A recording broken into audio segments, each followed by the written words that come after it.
Good morning and welcome to Bitcoin and Beyond. I am Melanie Carstens and I have a very special guest with me today, Nick. How are you today?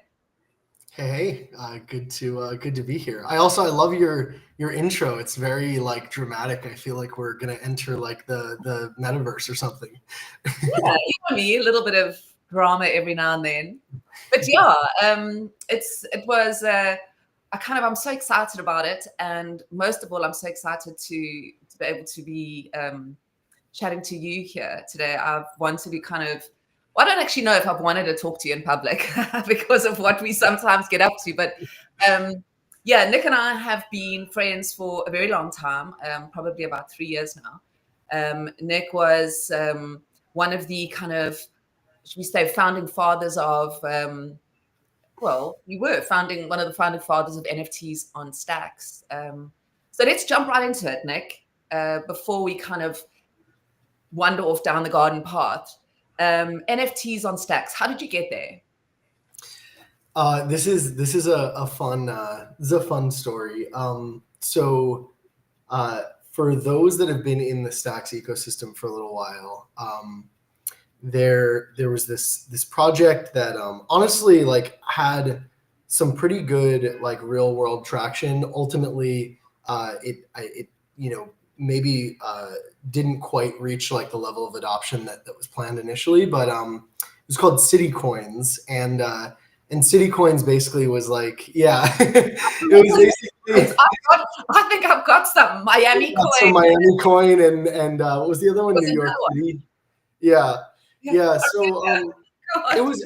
I mean, you know what's funny? Like in the world we're in now, where there's just crazy meme coins that represent something that has absolutely nothing to do with its target. Like you have Vine coin or Robinhood coin or whatever. They literally have nothing to do with the companies behind them. I don't think. But these were sort of interesting because they started as a sort of meme coin, but there was a DAO component to it, and there was a pseudo mining mechanism, and through that process, a portion of the funds actually went into a wallet that was supposed to be custodied by the city itself.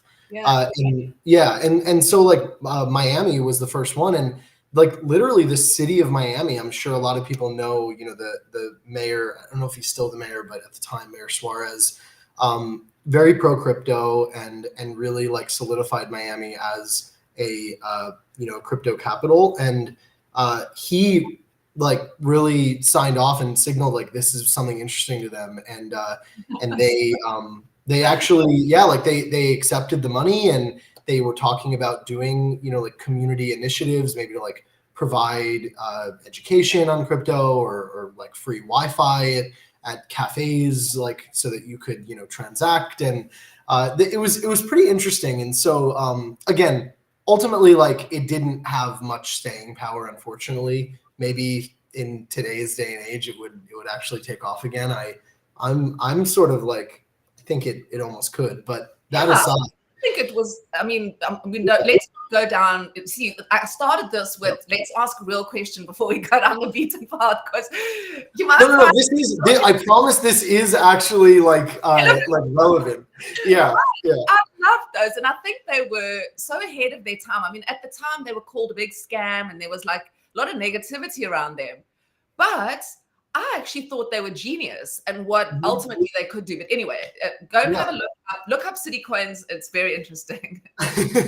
Yeah, I mean, that's not investment advice because they're kind of wrecked at this point. But yeah, I mean, I think in a way they are an early iteration, just meme coins in general, and they weren't that early, but you have these memes, in this case the meme of what it means to be a city, maybe a crypto-centric city, and you're vying for attention. And the idea was that if you launched more and more cities throughout the world, these cities could vie for the attention and interest and investment, and maybe some people actually residency, moving there, for being a pro crypto city. And so like I just found that to be a compelling idea, and it was happening on Stacks. And so this is, that in itself is a little bit funny, but the funnier part was I had been following Bored Elon Musk on Twitter. I'm sure some of you know. I think he maybe shortened his name to just Bored now, but at the time he was sort of like just this meme account that was posting, funny like shower thoughts that you could imagine Elon Musk posting, and some of them were a bit funny. And he's always been in gaming. I think he comes from like the Web2 gaming industry, and so a lot of what he was doing was around gaming, but he also did a couple of posts on city coins and was like sort of sharing the info on how they worked and what they were aiming toward, and on occasion I would DM with him back and forth. He's a super nice guy, and I said, these city coins seem interesting. What's the deal? And he's like, yeah, it's on Stacks. And when you hear about a new ecosystem, you're always like, oh, what wallet do I use? Do I trust this with money? And he was like, yeah, I like this wallet, and it was what is now Leather Wallet. And that kind of like got me my footing. And then once I was in the Stacks ecosystem, as a result of that, it was a very small community. There were a handful of NFT projects, but it was mainly just like city coins, BNS, like the name system, a few other small applications. But there was, of course, Boom Wallet that was like allowing you to create one-of-ones and things. And I think a lot of that early work was great. And there was also Stacks Art, which unfortunately wound up like rugging. But other than that, like there were really just like a couple of places where you could see like even a couple of NFTs, no real like community centric ones. And so through like a weird turn of events, I met, at the time my co-founder Jamil, and we began building out what was the Gamma platform and then the Gamma team. It was actually called STX NFT at the time. Terrible name. I think Gamma's a far superior name, but yeah. So that's kind of how I got into it, and the rest is history. It's pretty crazy, like thinking back. What is it, like 3.5 years at this point? Almost coming on 4 years. That it feels like a big. I can't even imagine what life was like before this. Yeah, I know. What was life but like before? Where, how did you, who is Nick? Let's talk about Nick. Okay. We all know about NFTs here. We all know about art. We'll get there eventually. But let's talk about Nick. Nick, the last conversation Nick and I had turned into me going off and going down a sort of a numerology pathway, and me sending Nick screen grabs of numbers. I don't know if any of you have it, but any of you watching, but we were talking about when you see a number a lot, and what does that number mean? And my number is 1018. So my whole life I've seen that number, and I've kind of explored all sorts of things, like, is it a supermassive black hole 1 million miles away? Is it a coordinates? Is it a time in history? And now that I've got ChatGPT, I ask it every few days. I think of something, and then I'm like, were there any battles that happened in those coordinates in the past? Like random things. But anyway, numerology. Very random. Nick, tell us about little Nick. Cute little Nick. Yeah. I don't know if I have anything revolutionary to share there, but I think like the numerology point is like a funny one, because like I'm actually not even that into numerology. Like I certainly don't know that much about it, but I think like probably what does relate back to little Nick is like I've always been pretty like creative and into just open-minded about things, very curious, very like willing to to give some stock to something while I learn about it. And so like, who knows, maybe a year from now I'll be like, oh yeah, that numerology crap was like complete crap.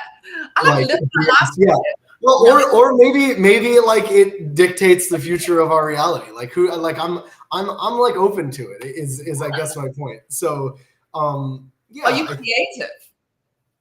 Yeah. I mean, you work in fine art. I mean, I believe everybody's creative. So let me rephrase that, because I think we all have beautiful, divine creativity within us, that's kind of taken away because of the way the world has unfortunately, or how it unfortunately is now, but hopefully, we've got lovely things on the horizon. But yeah, what is your creative outlet? Yeah.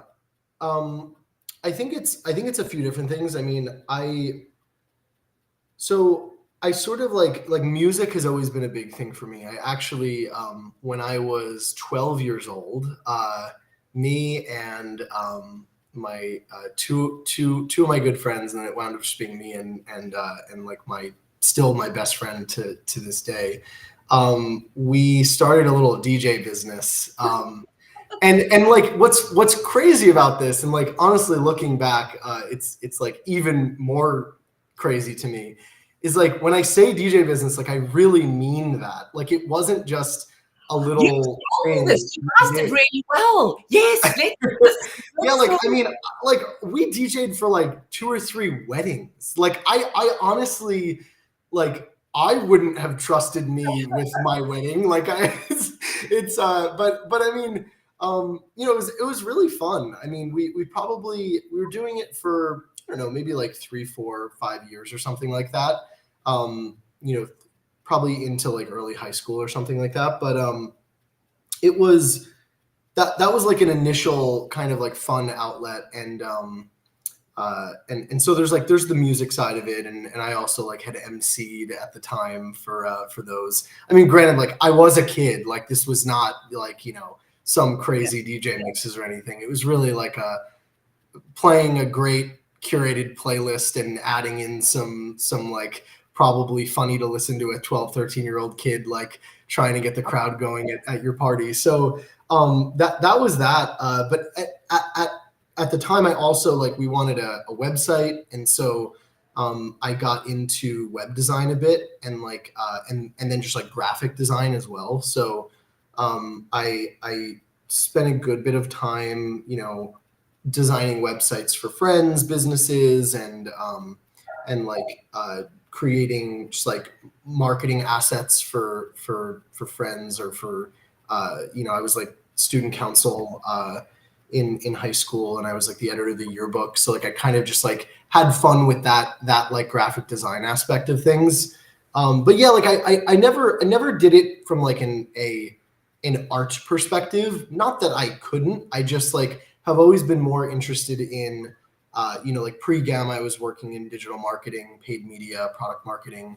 And I always have more fun like conveying a message or a story with what I create, and rather than for like just personal art. But I could see myself like someday getting into that. Like I definitely have an eye for it. My mom and I joke, like, there's like little things we particularly like. She's an artist, a quite good one, and she went to college fine art and whatnot. But she and I will like look at like menus in like a restaurant, and like the design of the menu, and we'll be like, this is a terribly designed menu. Like, why would you put this typeface here? And why would you, structure this? And they want everything to be bold, and there's 9 different fonts. And so like we complain about different things in a joking way. And then we just end with like, well, we can't be everywhere. And so that's like the joke of that. But, I love that. I do that with rooms. I can't help walking into a room and wanting to like rearrange the furniture. And I always used to think one of the jobs I would have loved to have done is like, you know, those TV shows, like Move the Bus or whatever, where they like go in and they redo the house. I love that. I'd like to do that with everybody's house that I go into, you know. Yeah. But I always think when I look at menus, I always think of Gordon Ramsay. When one of the programs I was watching, he looked at the menu and he's like, if a menu has got pictures of the food on it, then you don't want to eat there. And I've always wondered that. Every time I see a picture on a menu, I'm like, okay, wrong place. Gordon wouldn't like it. That's actually so true. You know, it's really funny. I was trying to think, like, where have I seen pictures? I mean, apart from like chain restaurants and things, like every place up and down the beach in Miami is like, it's just like photos of everything on the menu. And I've never had like an exceptional meal that was less than like $900 in South Beach. Like everything is like 80,000% mandatory tip. And anyway, yeah, photos on menu is bad. And tell me, have you traveled a lot? I've never asked you that. So I'm trying to think of things I haven't asked you. Yeah, I have traveled quite a bit. I really enjoy doing it. I've traveled a lot through the US, and I've traveled a fair bit outside the US, but like that's kind of been just like I don't have enough hours in the day to travel as much outside the US as I want to. But yeah, I went to like a few different countries, like South America, like actually Santiago, Chile was like amazing. I went as part of like a business school thing. Amsterdam, London, Paris, like yeah, Amsterdam is so great. Thankfully, like crypto takes me around. Like being a founder, I'm so grateful. Like we host a lot of events and we showcase our artists in a lot of places. So that like affords me the ability to go to a lot of these cities and see them and you know meet up with people that are local to those cities, and it's been such a special thing. So probably like the last 3 or 4 years, like while I'm not picking the destinations, and so like I've been to Miami 8 times or whatever, but you know I've also been to a lot of other places that I like. Amsterdam I've been to twice, and that was on my list, but I don't know that I would have made it to Amsterdam until another 10 years from now. Yeah. And I think because of the, I mean, you are involved in art, and I think more and more we're going to see kind of this evolution of fine art, where it's, right now we're kind of not even on the fence yet. We're still on this side of the fence. It's still kind of teaching people the value of digital art and what that means, and sort of this cultural message or this cultural time that we're living in. But I think what's so beautiful is, going back specifically in Europe, I've traveled a lot in Europe, and the art, it's such an assault that this art heritage that you kind of, so different to kind of anything else really, it moved on so dramatically, art. But yeah, that's why I asked you, because I wondered if you had, with your kind of interest in art and the fact that you're working in art, do you have interest to go and see all these, like the Sistine Chapel or?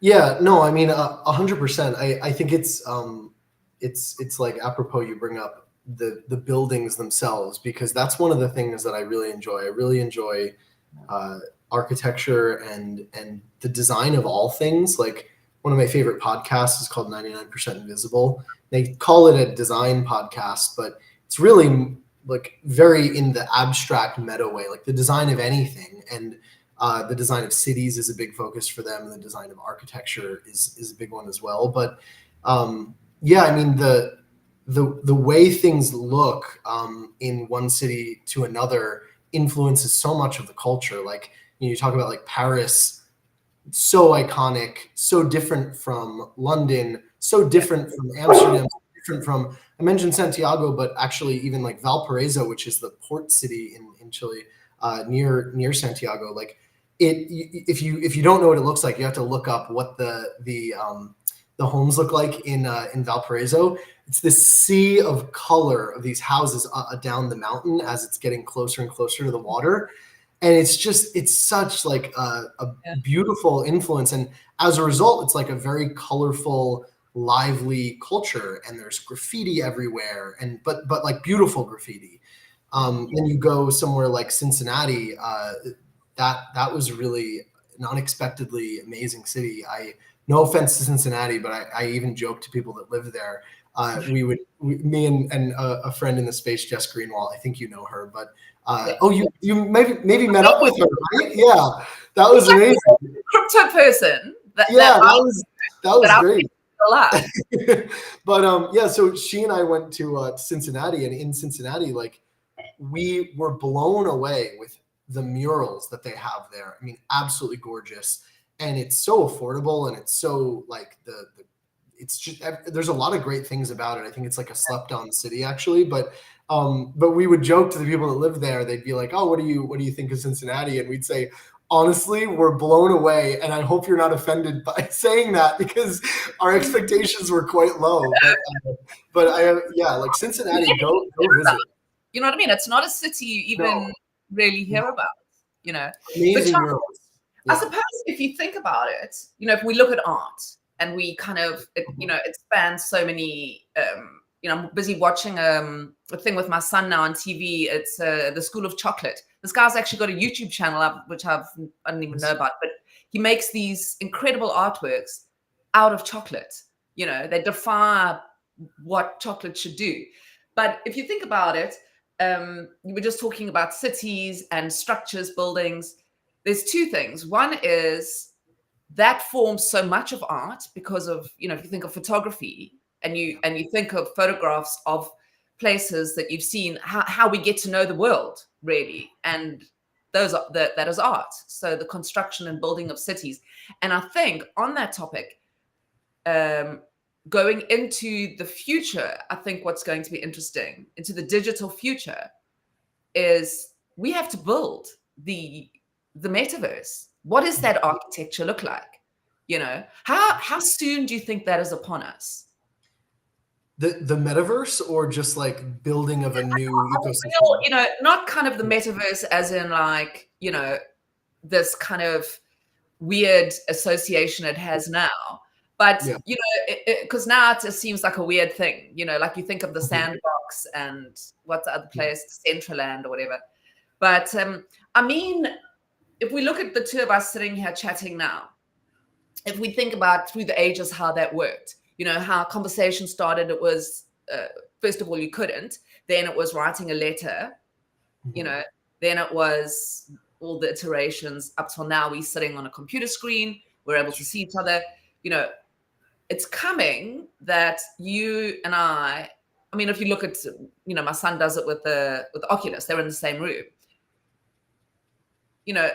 Do you think it's soon that's going to, and that's the architecture I'm bet, like FAR, if you know FAR from absolutely. One of those, so he speaks about it. I mean, this is an interesting one. It's really funny that we just somehow got to Cincinnati and Jess Greenwald, actually, because it's weird. We always have these serendipitous moments, but I actually like vividly remember having a conversation with her the night we had an Airbnb together, and the one night after one of the events, we were just sitting in the living room like schizo talking about lots of different creative things, and this topic came up of like the metaverse and whatnot. Really? And that is so weird. Like, we always have these weird it's true ways into things that I don't even know the last time I talked about Cincinnati either. So but anyway, what a weird thing that I even got onto that topic with you.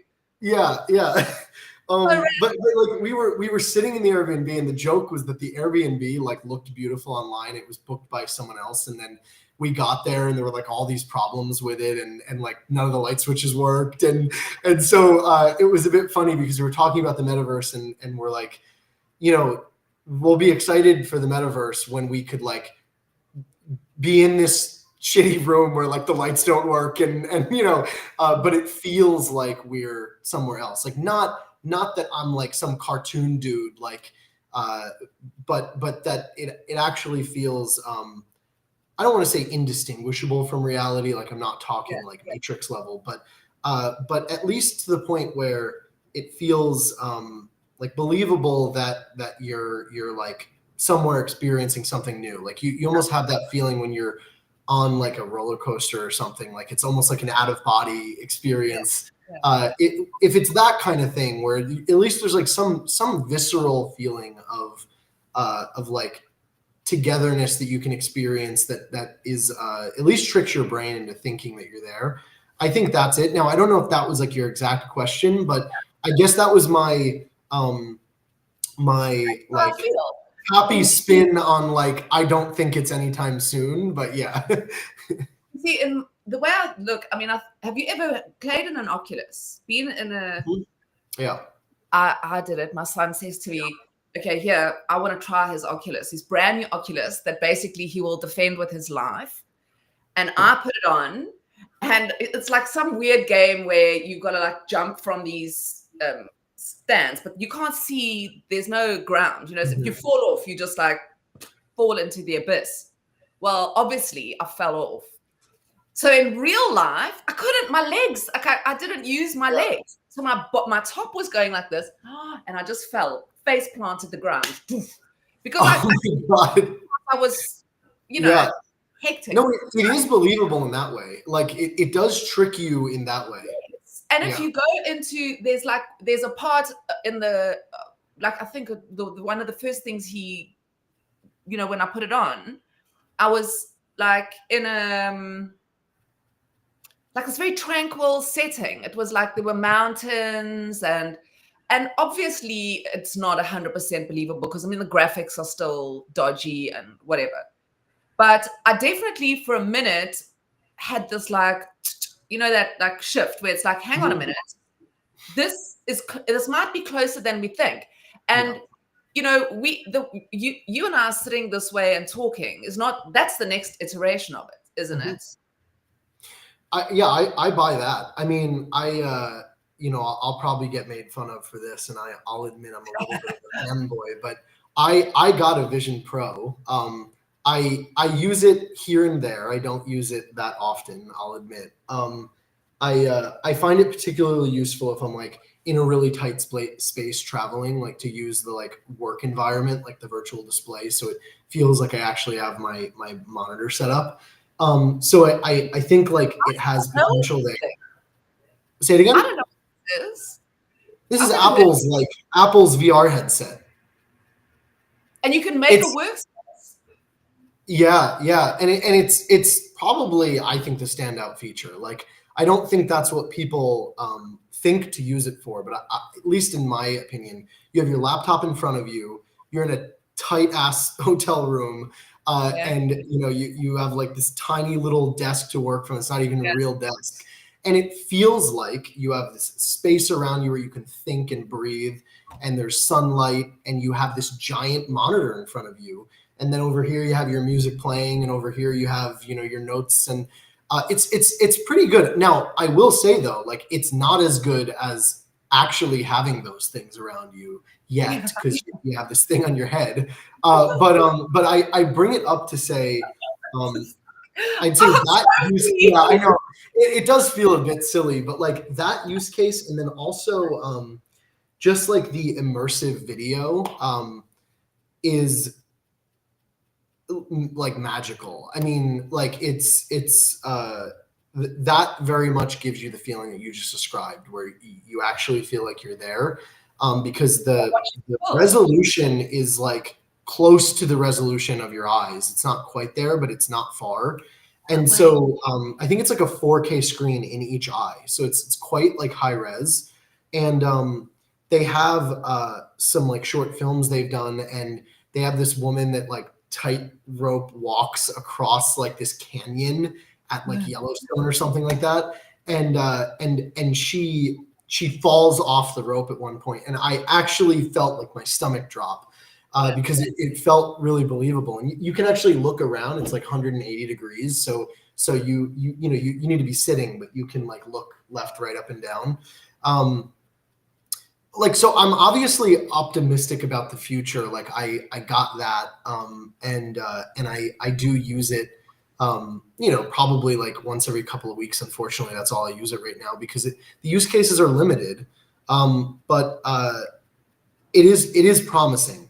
I'm just remembering the reason I brought this up was to say one of the things that's really cool about that, but it just needs to be built a bit further out, is like you can have a FaceTime or Zoom call with somebody, and they're like in front of you somewhat believably. It still feels like you're looking at a computer screen, but at least they're a lot bigger, and it's kind of just like their bust. So I don't know. Yeah. See, we're close enough. Now, the reason I asked you all about this is because what fascinates me, and now it's sort of a big circle round back to art on Bitcoin or art on Stacks,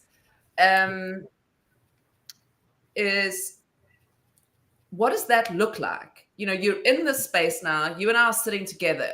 Now, we've got to have, I suppose I could invite you around to mine, or you could invite me around to yours. I don't know how that would work. It might take like 20 hours to get there, but you know. I mean, in the metaverse, I could just hop over. And I see, got it. And the chairs behind you. No, what I mean is there's going to need to be like a communal built space that we go into, right? Because you can't just have like that, my bust. You'll need like a body. I mean, for it to be where I think the goal is for it to be. Right. So one of the thoughts I always think about is what is going to be on the walls of those shared spaces. And that's where I always think that the art we're busy buying is ultimately that's going to be one of the things that it serves, where you are the CEO of a company and you want a boardroom that you can have your meetings in or whatever. Yeah. And you've got like very expensive art on the wall. Do you think that's like totally whack? I buy it. No, I buy that. I think I'm very seldom cynical, so I don't mean to frame this in a cynical way, but like I think we're a ways away to getting to that point. But yeah, I do think like it's not I don't think that's some wacky hypothesis. Like one of the things that I love doing now is taking the both physical and digital and physical digital combination art that I buy and just, you know, enjoy it. I mean, that's one of the main reasons you buy these things. Of course, you may buy it for an investment. You may buy it to support an artist in their career. But a huge reason, I hope, for a lot of people is that they really vibe with it. And so, you know, to be able to just like sit with something that you've spent your money on, you obviously like it enough to have done that. Yeah. And you know, like I have a Samsung Frame TV, for example, and I put some of the artwork that I buy on there because like I want to be able to see it physically on the space that I'm in, on the walls, even though it's digital, and it's a fun conversation piece too when people come over, like, well, yeah, I own that thing that you're looking at right there. But yeah, like I think it's totally logically consistent that as virtual spaces become more prolific, you have you're going to want to deck out and outfit those spaces too. And there's like a social signaling aspect to it. There's of course like just a beautifying the area that you're in aspect to it. I mean, and there's also probably a piece of it of like the world that we're in now contains beautiful objects and beautiful things and art. And so in order to mimic reality, it's probably needs it. You know, because that's what I often say. I'm glad you kind of validated my thoughts a little bit, because when I try and explain to people what I do, I really, you know, and I mean, you'll obviously know what I mean, because it's, you know, you're faced with that every day of your life. You first say Bitcoin, and that's when you like start losing them, you know, first of all. And then you say art, and it's just like, you know, what do you even mean? What is that? You know? And then I met a woman that I'm busy talking to, the Johannesburg. So there's there's heritage art. There's a building in Johannesburg City, and it contains millions and millions and millions of rands worth of art that has been collected, over the years by the country or by Johannesburg, whatever it is. But it's been left to go to rack and ruin. So these extraordinary, valuable pieces of art are now all sort of partially damaged, and they're going through this whole restoration process. And I was sitting with the woman who is heading up that, we were having lunch recently. And so I started, obviously, the minute I haven't even said hello to somebody, and I'm already like trying to charge off down the Bitcoin lane. And I was trying to explain it to her. And I said to her, that, they are now going through a process of putting all these things on record properly. And I said to her, look, logically, doesn't this, you are asking me for this. I don't even have to tell you about art and Bitcoin. You're saying you want to put these on record. I said to her, what are you going to do? Are you scanning them in and putting them on a cloud? That with what we do, that sounds exactly, you laughed because it sounds so crazy. And yet, so anyway, I was explaining this to her and the lights kind of just went on. She was like, I can do this and it's safe forever. And I said, so this is an example I use when people struggle to comprehend the idea of art on Bitcoin. Yeah. It's like these valuable treasures are just about to go to rack and ruin. Think of the art that we would have access to over the years, Mm-hmm. Yeah, I mean, this is like one of the key value propositions of, especially of ordinals, because that data is actually being stored on chain on. I say this statement and it makes me sound just like a Bitcoin maxi, but I would like ask people to assume that I'm not a Bitcoin maxi and like sort of reevaluate the statement. And it's just probably objectively true. Bitcoin is humanity's most permanent, most widely distributed method of storing data of any kind. Like, I do not think there is a more robust system for storing data.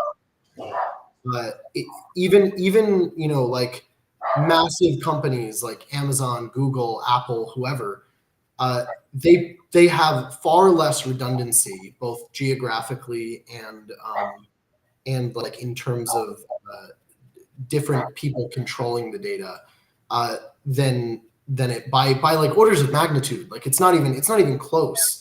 And so, I think you could imagine a world in 100 years where a lot of the things that we use today, and in even a lot of the creations of these big companies, for example, aren't here anymore because they just, maybe they don't matter anymore, or maybe they were lost or the maintenance wasn't up or whatever. But given the sheer like distribution and the sheer number of people that care about the Bitcoin data, you can totally buy that, there'll be a couple dozen copies of Bitcoin left somewhere. And so, maybe there'll even be a copy of Bitcoin on the moon or something like that. So if we get hit by an asteroid, you'll still have all the art that we've inscribed on Bitcoin. So I don't know. I think there's something really beautiful about that. And I like using the friend of mine in the space, Erin, and she's also the head of inscribing Atlantis and the Ordinals nonprofit, the Open Institute. Yeah, she's amazing. Yeah, and Hell Money podcast, and she has like 19 things going on, which I love. But they call their one of their like events company, they call it Inscribing Atlantis, and the sort of long version of that sentence is like, maybe if Atlantis had been inscribed, it wouldn't have been lost. And so, there's something beautiful about that. Yeah. Imagine the photographs. We would know what these people looked like. We wouldn't have to imagine what they looked like. We would know, we would know what people looked like. We would be able to walk through. There's a book called Cloud Cuckoo Land. I'm sure I've told you about it. It's probably, I don't know, one of my top 10 books. but it's 3 stories that run in conjunction with each other, or weave together over, millions of years, or hundreds and thousands of years apart. And in the future, there's a girl, and she's on a spaceship traveling from Earth to another planet. And they have taken all of humanity's knowledge and they have put it on this spaceship, and they have like a Siri, like a global AI, and it's the all-knowing. And they go to school in this book. When they turn 13, they go to the library, and it fascinates me, this thought. They go into this like dome thing, and they write on a piece of paper or something what they want, and they put it in. So say, for example, you want to go to Atlantis. It takes you there. So you study by walking through the cities, and so they've mapped that. Obviously doesn't exist. That that their past is you can walk through. So almost like I would imagine a Google Maps in many Ds, what is the most Ds? Not 3D, 4D. 4 or 5. Yeah. All the double Ds you can get, and you can imagine. And that's kind of, I look at that and I just think there's too much of it peppered everywhere for it not to be true. And for one day, Google Maps to kind of, anyway, I had this, I love this feeling where I think about it. It's almost like stepping into your dreams. That like lovely feeling you have where you wake up in the morning in your tummy and you've had this amazing dream. That's how I think about it. Like imagine just being in a magical made up anyway. No, it's beautiful. Have you ever lucid dreamt? I mean, that's a whole nother tangent, but I think I have maybe like 2 or 3 times. And is that where you can control your dreams? Yeah, you're like aware that you're dreaming, and so you're like, "Ooh, let me like fly or something." There's actually, yeah. I mean, why not? Like, not like this though. I don't have wings. No. You just like jetpack it or whatever. Yeah. Jetpacking without a jetpack, exactly. Yeah. Do you fly in your dreams? Yeah, 100%. I mean, the couple of times I lucid dreamt, there was like a phase where I was like really interested in trying to lucid dream, and there was actually a Kickstarter project called I think it was like Lumi or something, that was like a lucid dreaming sleep mask. So it was a sleep mask that had little LEDs in it that had like a pattern of lights, and the idea was that if you knew while you were awake that like a pattern of lights means like in your vision or something, I don't even know. I didn't buy it, but like if you knew that, then that could trigger you during REM to be like, oh wow, like I'm actually asleep right now, and you could lucid dream, and you could like go do whatever you wanted. It's a little spooky too though, because there are people who like do that and then they get like sleep paralysis or like night terrors and things, and like really there was a guy I used to watch on YouTube that did it, and he had to stop doing it because he's like, it's kind of like messes up your reality too much. But anyway, this is to your point, like we get on these crazy tangents, so maybe we can leave it there for now. But I would love it. I must say I would love it. I really, I love the kind of spirit realm and the dream. I like the idea of it because it's so, maybe that's why I like the idea of the metaverse so much. I hate calling it the metaverse because that's just been ruined, but this kind of alternate or I don't know, whatever it is, that it needs a new name.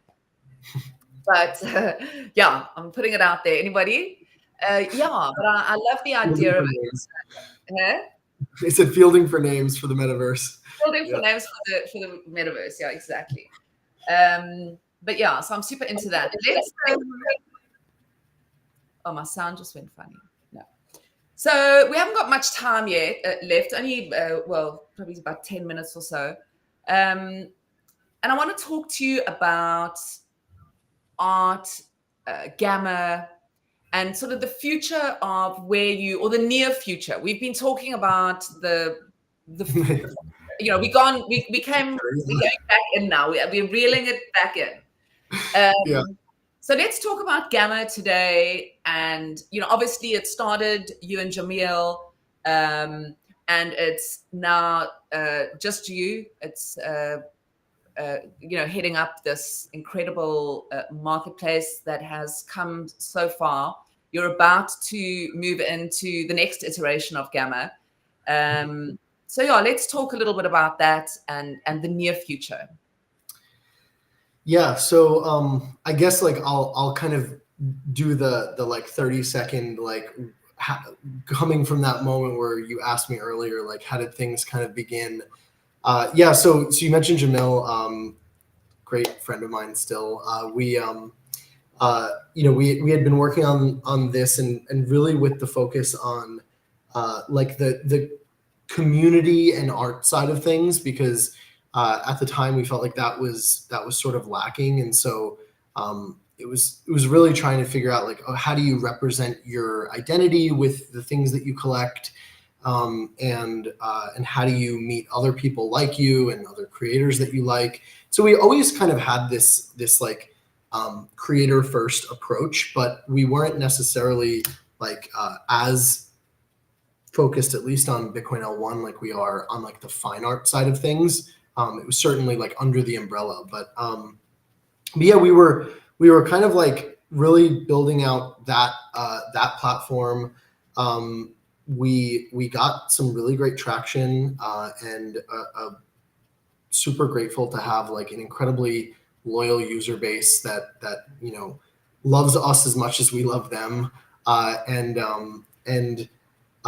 when Ordinals came around, we then started building out our offerings on Ordinals. But it also became clear that the same exact type, so like just like the typical 10K PFP, I think in like the early days of Ordinals, and I argue we're kind of still at maybe the end of the early days of Ordinals, this is practical. But I firmly believe that as we move into the next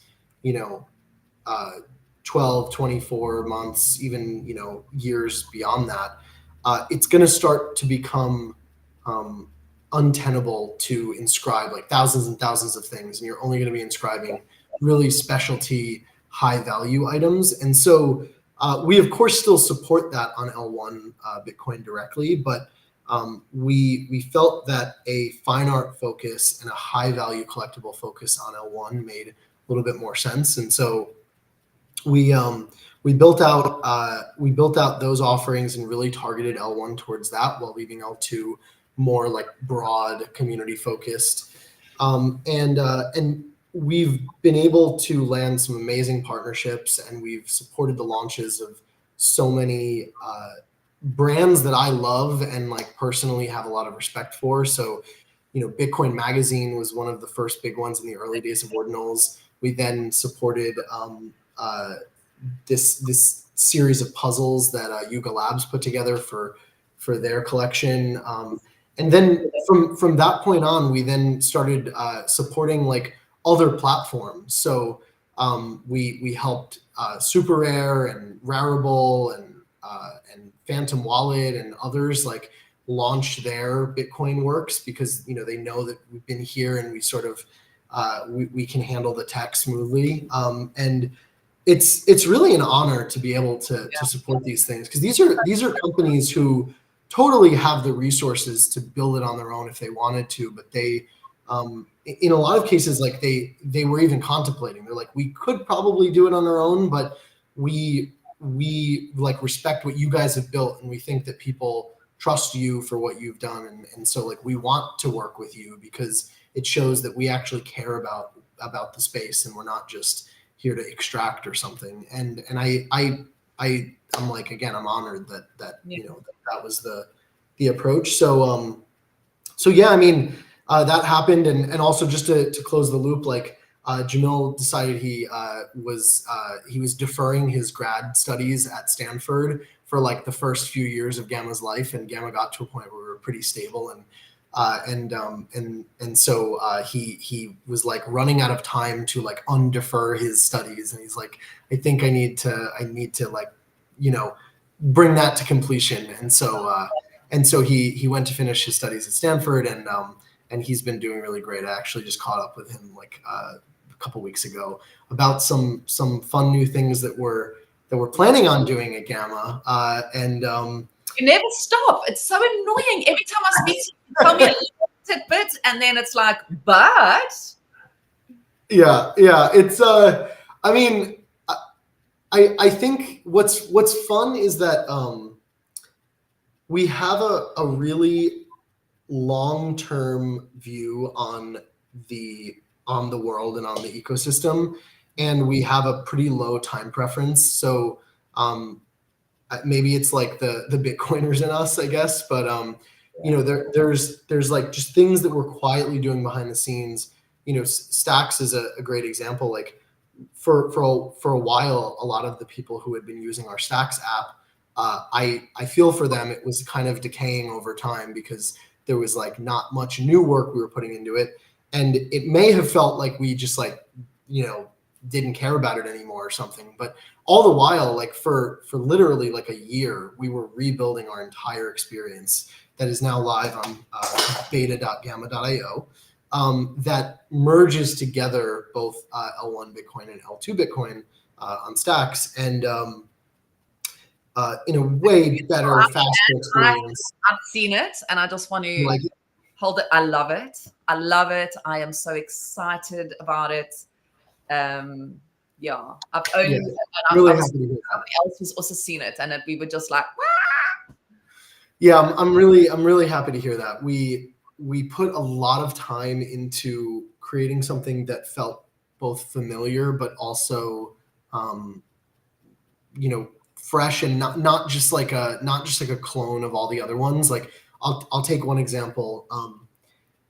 I think probably OpenSea can be credited with creating what wound up being like the default template for a lot of marketplaces. Maybe it was someone else, but I mean, neither here nor there. You know, you have your collection page, which is, you know, just like a grid of cards. And then you have your item pages, which are kind of like an e-commerce product page. So you have, you know, your image on the left or the right, and then you have, you know, a title and the price and like a buy button, and then you scroll down and you see like some more details about it. But as we were thinking about just like going back to first principles and saying like, what is really the best experience?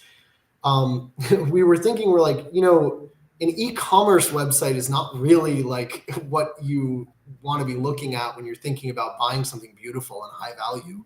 Like you probably want to be looking at more of like a museum or an art gallery.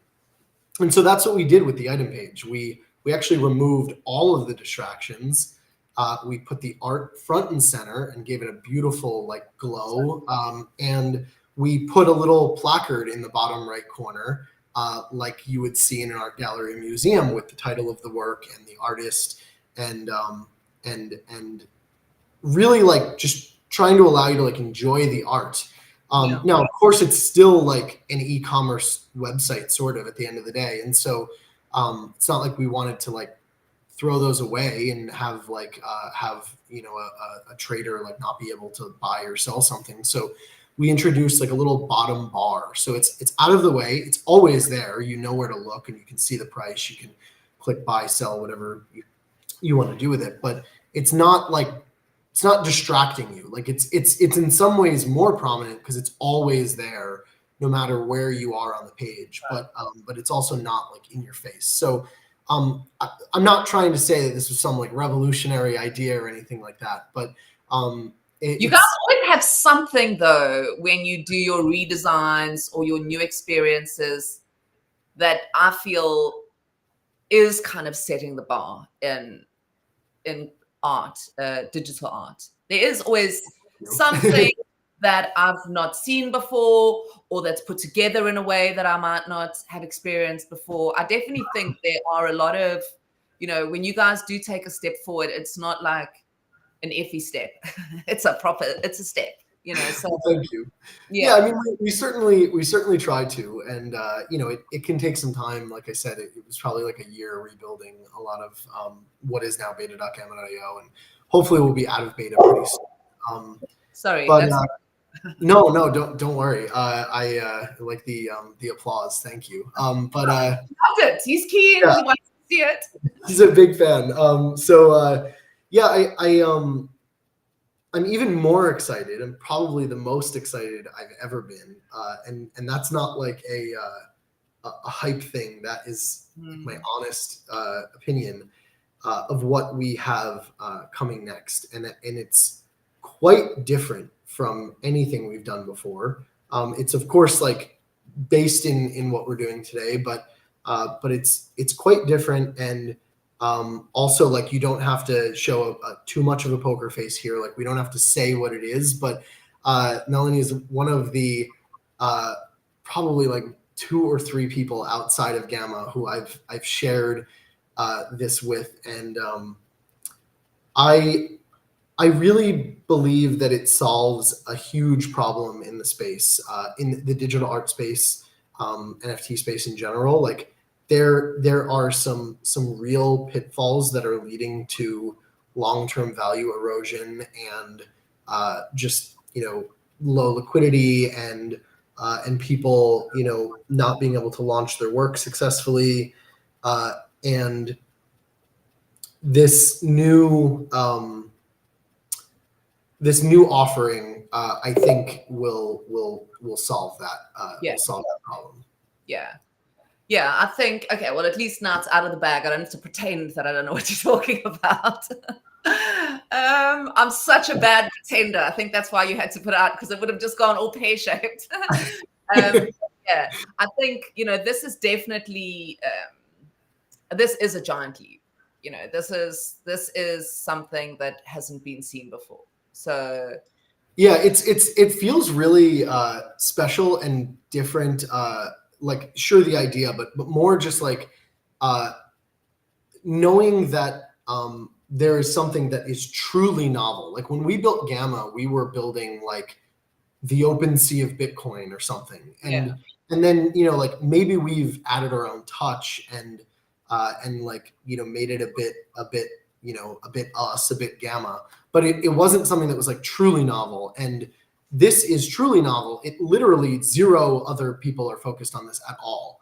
And it's one of those things where like when you land on something like that and you sort of like think back on it, you're like, wow, it's almost crazy that no one has like focused on this, because I'm not trying to give I'm not trying to give us credit. Like anyone could have landed on this, and maybe not as many people, but some percentage of people could execute on it. But no one else is right now that I'm aware of. It's like as you said, you realize like you have something special when that's true. Like it almost now at this point, I feel almost foolish that we've like let this go untapped for so long. But that's the thing. I often do it when I write like a concept. I'm constantly thinking of like concepts of new things that people haven't thought of. That's like when I can get that, then I'm like, yes. But often I'll write something and I'll be feeling like, oh my God, this is it. You are killing it. You are like, you are the futurist of all futurists. And then I read it off. Like, that seems so dumb. Like, why was I thinking, especially like just before I go to sleep, like I'll write. Jot it down real quick. I wake up in the morning, and I'm like, like the Seinfeld episode where he like takes notes at night and then he reads it in the morning. He's like, I don't understand the joke. This is me. But at the same time, very often when that happens, and I do read it, and I have that feeling of like, oh no, this is too stupid to publish. Like people will just be like, oh, it's so obvious. And then you read it to somebody and they're like, oh my God, wow. So it's kind of like that feeling. It's like when it feels so obvious that you think to yourself like, ooh, is this so ahead of its time? Do you know what I'm saying? It's like, I do know what you're saying, and like at risk of sounding like conceited or something, I promise I'm not saying like, well, this is just so good that I don't even feel that way. But like interestingly, and I think what makes me feel extra like grateful is that I've never gotten that feeling of. I've actually tried to get that feeling. Like we've really stress tested. I don't want to say that it's just an idea, because I have this thing that hangs behind me in my office that says ideas are worth nothing. Like execution is the hard part. So I'm not just saying the idea, but like as we've been executing on it for the last couple of months now, I've really been like, are we wasting our time with this? Like, let's make sure we're not like totally missing something. And so, talk to people like yourselves that we trust, and if anything, it has only strengthened the idea that this is like a game changer for. You have to go where you are. Yeah. When other people then go back to you, like that's what I'm saying. You read, you do it, and then you're like you were saying, you almost feel guilty, like, why haven't we done this, or what? And then other people go back at you and they do exactly that. They reinforce the fact that, hang on a minute, this is now a game changer. Yeah. This is something special. So we're kind of like teasing at this point. So I guess I can at least say, like, so that it's not just like complete nonsense. There's some of it that I think won't make sense without seeing the full picture. So I don't want to say too much more than this, but I think we've identified that a lot of problems that happen in the space can stem from getting the launch wrong, and that's a pretty abstract like statement that I just made, but getting the launch wrong just messes up so many aspects of things, and it actually creates a pretty bad culture as well. And we think that if you get the launch right and get all the things leading up to the launch right, like it can really be a game changer. And so that's what we're really doing, is like we've always been focused more than anything, like sure, marketplace, but like that's really just like a utility that we offer. We've always, focused our whole, even our business model, like it's, people can see it if they go on our site, is focused around the launch. But that's why I say even we get things wrong with the launch, I think. And we won't get those things wrong anymore. Coming in the next few months. Yeah, I think there's also such exciting things going. So my dogs are here and I'm alone at home. So there's nobody, and there's a cat in the garden, obviously. Well, there you go. Yeah. So I think, there's also, talking about getting the launch wrong. There's also a lot for us to learn going forward when it comes to, for creators. I mean, if you think about the amount, and again, why this is so exciting, because we've done it the same, decade after decade after decade. The art changed, but the way it rolled out, whereas now you've got this, the artists being, how do they market themselves if you take the middleman away, and the job then, moves to a place like yourselves where you've got to go, okay, we're taking on actually quite a bigger responsibility because we are the sort of, we're not the middleman, but we are making we're making the art accessible. I at least hope that we're like stewards of it. Maybe that's that job at hand here, really, for marketplaces, and the ones that haven't been doing it are going to fall like flies. It's a case of saying, well, because it's not a middleman. A lot of people also, they go, well, what do you do if you're taking away the middleman and now you've got the person selling it and you've got the person buying it? You still need facilitators. You still need, how do you get it from there to there? And how do you put in hand for the artists the tools that they need as well, beyond just creating the smart contracts and helping them with the wallets, and, there's that marketing issue. And I'm curious as well. One of the things I'm currently curious about is AI and marketplaces to aid the artists in marketing their work. Yeah, this is interesting. I can take I don't know if this is contrarian or if this is the consensus opinion, but like I do think AI can probably play a role, but as you know from having discussed this with me, like actually a core part of what we're building is almost to combat the proliferation of AI's negative impacts on things. To be clear, I'm speaking nothing to the art itself. Like if somebody wants to use AI as a tool in their creative process, that's more power to you. But speaking specifically to the tools that we offer, AI can probably help rank things and probably help have some influence over marketing and that. But I actually think like the humans are the key piece that are going to be in scarce, like they're the scarce resource. There's only so many humans, and the humans are the ones with the money, and the humans are the one with taste, and the humans are the ones that are actually collecting the thing at the end of the day. And so I think actually AI is adding a lot of noise to this process, and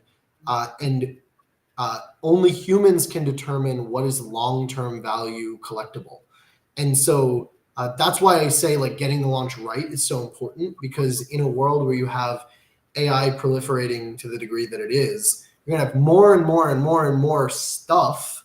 Some of it might be beautiful, some of it might not be beautiful, but even if it's beautiful, that doesn't really necessarily mean you'd pay for it or that it's collectible or that there's anything special to it. So you really need a way to identify that that does have long-term value, and that is interesting. And so anyway, I should probably not say more because I don't want to spoil just a piece of the picture without saying the whole thing. But it's a long conversation.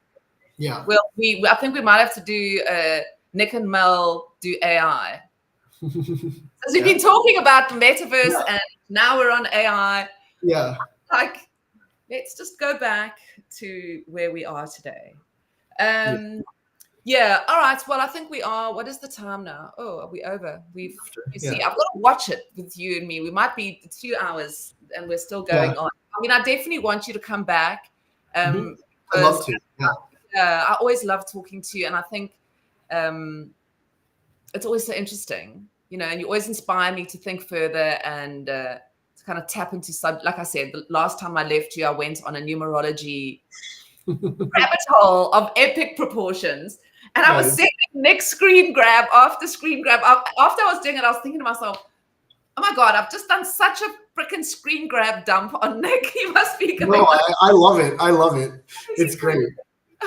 Anyway. Well, I mean, I'm first off, thank you for having me, and I'm despite all of the talk, like it's nice. Like we definitely have to meet up IRL at some point. There's like NFT Paris is happening right now. I'm not there, but like there's like IRL exhibitions happening. There's people like meeting up in person, and I know we've talked a lot about the metaverse and virtual stuff, but there's no replacement for that like tangible experience you have together. And so maybe we could do like a live one someday. And this is coming to mind because I'm looking to my left and I see like the Gamma Prince book that we made here, which is so like I just absolutely love like so being able to flip through this. And then actually. And now you've got. We actually have the deck of cards and so you can like show us a few. So are those still available for people? These so we've never like sold the cards, but we've how stunning that is. Oh yeah. Now those are all individual, just in case people don't know. Each of those cards is an original Bitcoin print. Recognize this one? Yes, that's my husband's. Woohoo! I love it. So, actually, a lot of tweets. That one. Yeah, it's a beautiful card, but I as you know, if you've chatted with him, because he's one of our partner artists, we have our next physical collectible is coming up. I didn't mean for this to be a shill for for our physical items, especially because we don't sell them. But we did sell the Prince book. But yeah. Oh, the deck. Real quick to answer your question, the decks of cards. So we got a good number of them, knowing that it would be like really special and people would want them, and so we gave them away at Nashville last year.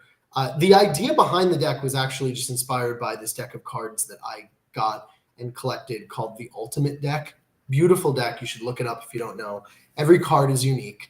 And I absolutely loved it. And I owned a couple of those. And so I was like, it would be really cool. Like we have this artist network. Like how freaking cool would it be if we made our own like ultimate deck? And so it's called the deck. And it was made purely because it was inspired by this ultimate deck, not for any other reason. And now Bitcoin conference is in Vegas. So we gave out the cards in Nashville, and then at Nashville, they announced that that they'd be going to Vegas. And so it's pretty perfect that we have a lot more decks that we had ordered. We won't produce them again. Like once they're gone, but we produced some extras.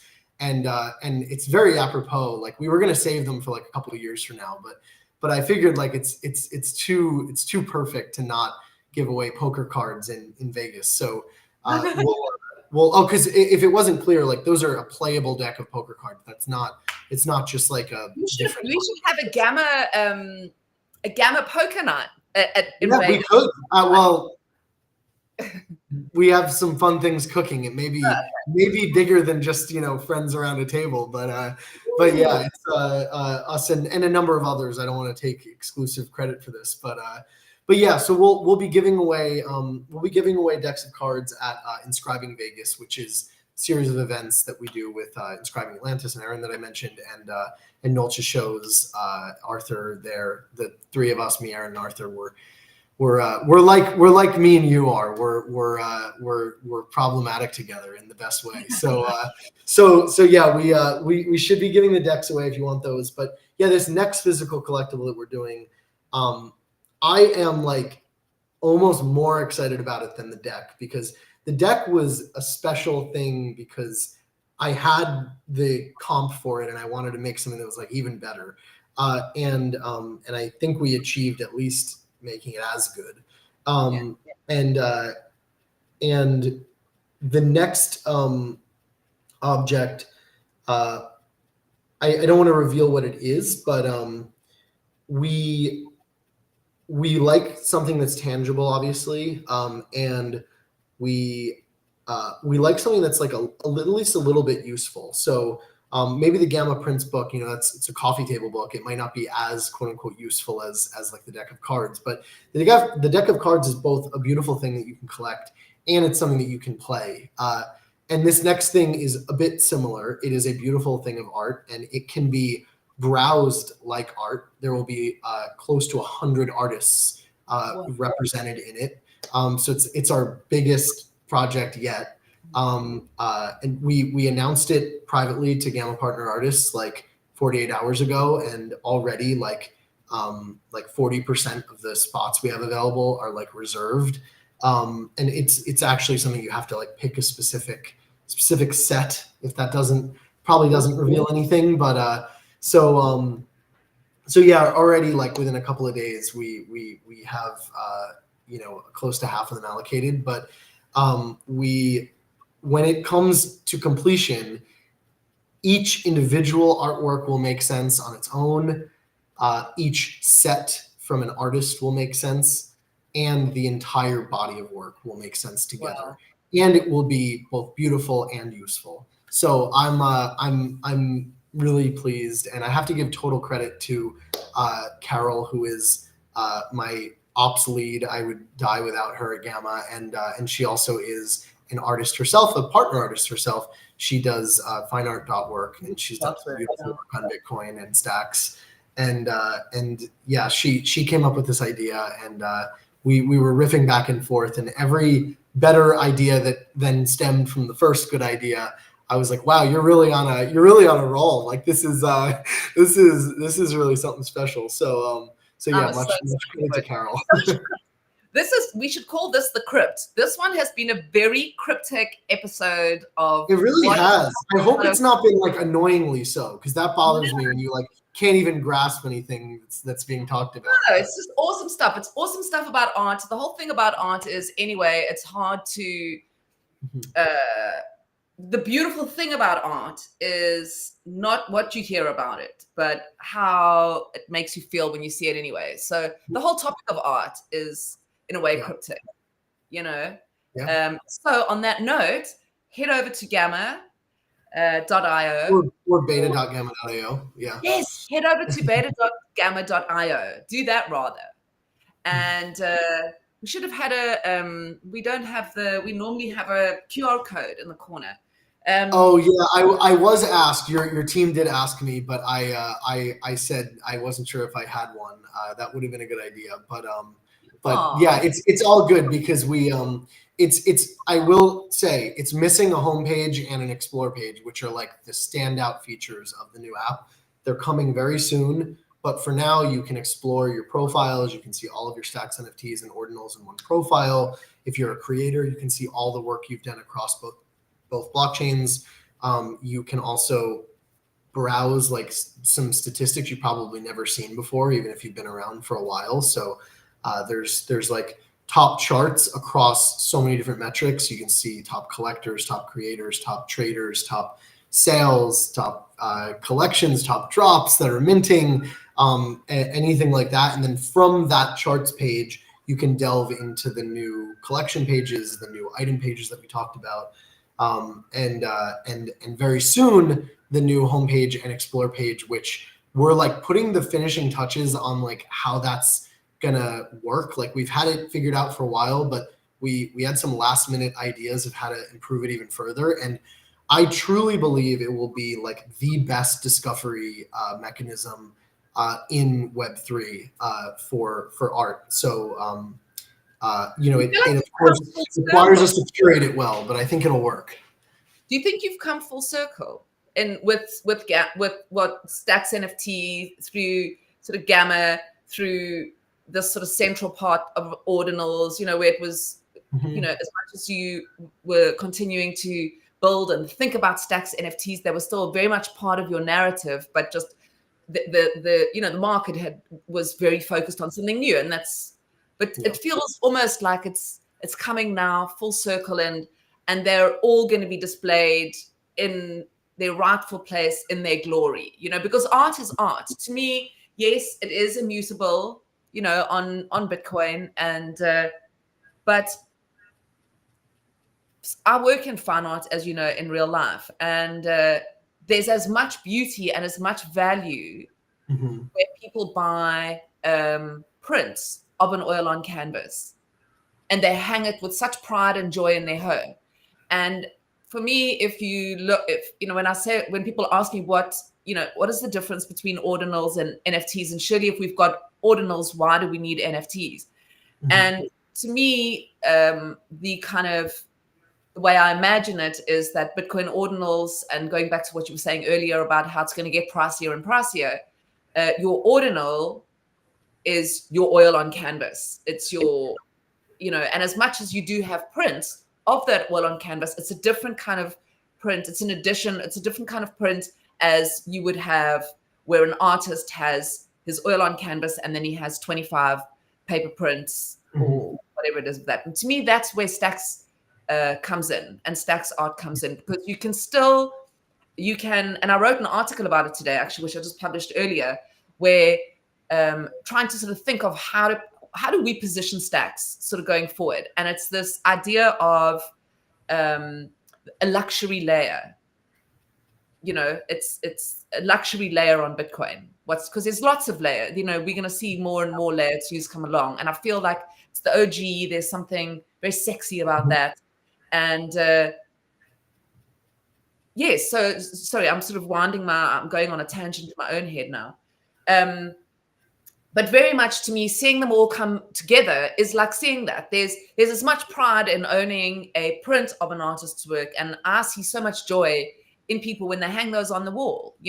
Often when we think of art, we think like, there's only value in the original oil, and specifically for people who actually don't work in art, I think, and who don't see those people on a day-to-day basis buying and enjoying and loving the prints, you know. So that's why I'm particularly excited about this new experience, about seeing Stacks NFTs and ordinals and an artist's body of work being accessible and showcased to people, you know. So very excited about it. Yeah, I of course I couldn't be more excited too. And I think you're right. I think it does feel, I hadn't thought about it through that lens, but it does feel a bit full circle. I mean, the way I view it is there's just going to be different use cases and different types of collections that will wind up succeeding on Bitcoin 01 versus Stacks. And I think like, unfortunately, fortunately, I guess, depending on the way you're looking at it, like the fee aspect on Bitcoin 01 is going to be the arbiter of like whether something can make it onto Bitcoin. And so I don't think, I sort of think of it as like Stacks is not less than, it's that Bitcoin is like this great height that is hard to achieve. Yeah. And so for everyday things that you collect and things that you love, things that you trade, things that are maybe a little bit more financialized and therefore you don't want to lose so much to fees, they make total sense on a layer like Stacks. And then you have something that you know, you either like want to live on forever, like maybe it's like a handwritten note you made, even it doesn't even have to be like art, or something that, you know, if Arno is creating a oil on canvas and he can only put that image on once, maybe he wants to inscribe that on Bitcoin because he spent, you know, 2 months painting that painting or something like that. But that doesn't mean that it's any less than that, you know, and like I'll take this example, like sitting here on this desk this is a piece of paper, like, look, it's even like bent from traveling, of a bit block by Billy Reston. I'm glad you did art. You can see I'm an art. I promise you, I'm an art. I've got it. I've got so many orders. I love them. But I think this was at like either Miami or maybe Marfa. He gave these out, and I was like, oh, that's awesome. And it's just like a nice pop of color, and I keep it on my desk, and I cherish this as much as I would cherish this bound book with a dust jacket that's like super protected, and so maybe this is your ordinal, and this is your but I love them all the same. Exactly. You know, I think as well, we've got to stop talking now. It's like half an hour. I know. Yeah. I'm sorry. Your team is probably like you know, just waiting for their DoorDash delivery. I know, and it's a school night. What is Peace? Oh, LOL. Yeah. I hope you're loving it, Peace. Give us a. He said LOL. He's not too pissed yet. No. Anyway. I think when I've got a boring show, it's like, guys, there's 2 minutes left. Please, can you stop now? I get like, no, we haven't had any Hollywood music going on in there. We'll have to come part 2 when this thing that we were teasing is out and about, and if you'll have me back, I'd love to. Oh, come on. You know how I love you and our conversations that go. I said to somebody that I think we once did, and I don't know, this is going to probably be boring to people who don't know. It's like I had to be there, but I think we went on for like 5 hours the one day. It was like, well, because we don't catch up that often. Like this isn't like a weekly occurrence, but we won't chat for like 3 months, and then we just need to get 5 hours of catch up in. Anyway, all right, Nick. Well, it was amazing to have you here, and thank you for joining. And we'll please head over to beta.gamma.io, check out the new experience, and grab yourself a Stacks NFT or a Bitcoin Ordinal. And we'll see you next Thursday, 12 p.m. ET, right here for Bitcoin and Beyond. Thanks, Nick. Bye.